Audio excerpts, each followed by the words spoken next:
Hi, it's me Vamp, and welcome back or welcome to the channel. We're doing another Raid Shadow Legends video. This one is going to be on Lifetaker. Okay, now I know what you're thinking. Vamp, why are you doing it on Lifetaker? Lifetaker is a rare, correct? Yes, you would be correct. Lifetaker is a rare that I did manage to get to 50. Okay, that's a reason. Okay, and that reason we're doing a sort of guide on her is because she is Shadowkin, and I don't know if you guys have been away from Raid for a while or whatnot, but the Shadowkin faction war faction thing has opened up. So, yeah, that's what we're going to do. First, we're going to see what other people think of her, okay?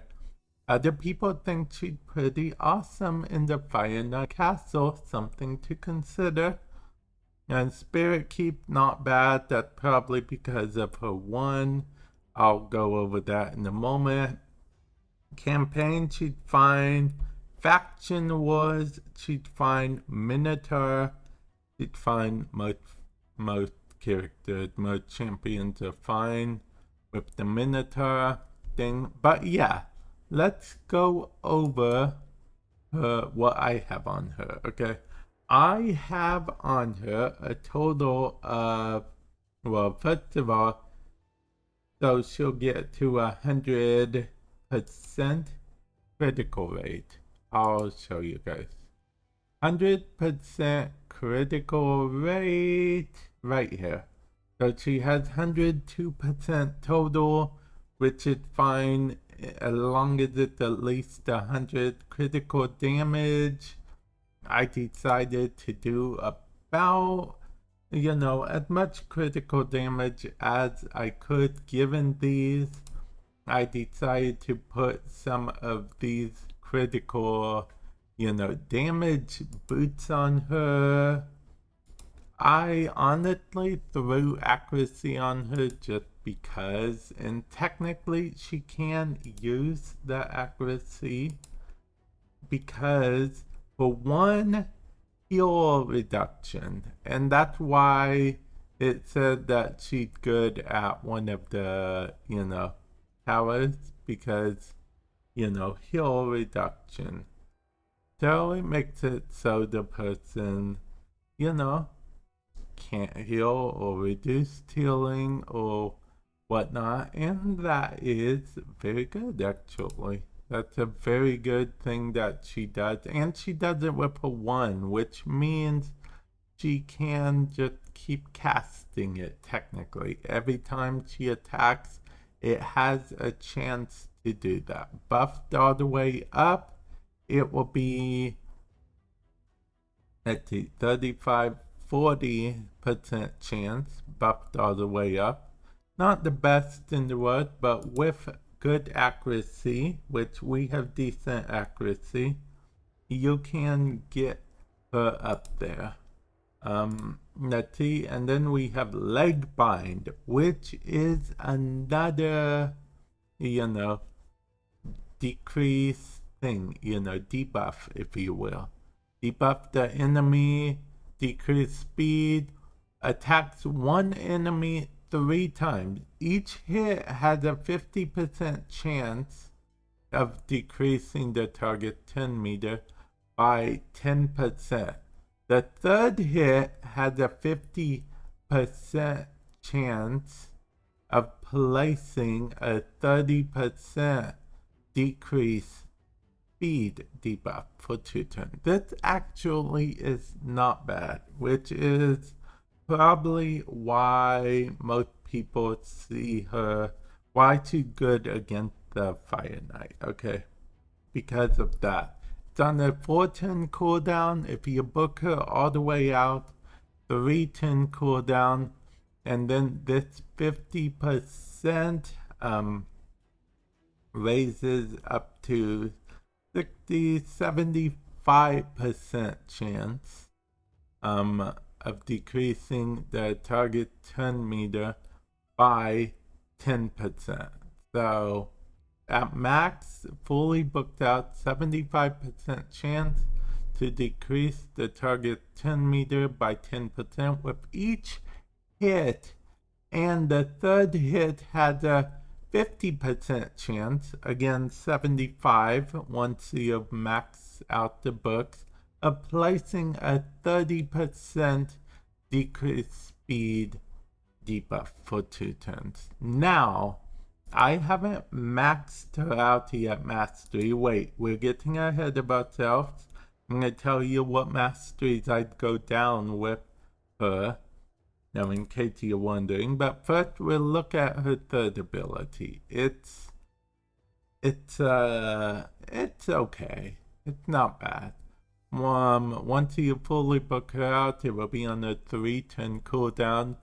Places a veil buff on the champion for 1 turn and a 30% reflect damage buff on the champion for 2 turns. So basically the veil will prevent her from being attacked for 1 turn, but then when it comes to her turn, she'll attack, but then she had reflect, so it's like can't hit her, then when you hit her, yeah, because Shadowkin, she's a ninja. So there we go with that. Now let's sort of speculate, sort of speak, tell you what masteries I'd go for. First of all, I'd go for the critical rate, critical damage, down this attack tree a little bit, but the main skills I'd be looking for are something like this, okay? This is, let's see, has a 30% chance to extend the duration of any debuff cast by the champion by 1 turn. It will not extend stun, sleep, freeze, provoke, fear, true fear, bomb, or petrification debuffs. But that's okay. She doesn't do petrification debuffs. She does heal reduction and speed reduction. So extending those by 1 turn wouldn't be bad. Also, this wouldn't be bad either. It would help her out quite a bit. Maybe even this, depending on how you're building her. But yeah, that's what I would pick. Support and offense. Okay, stay away from the defense skill, you know, in my honest opinion. So it's entirely up to you. I guess we should go over what each of these do. The critical damage does critical damage, of course. It's a 2 set, so I only needed 2. These were just artifacts I had lying around, by the way. Nothing super special you need to put on her. Just put gear you have on her.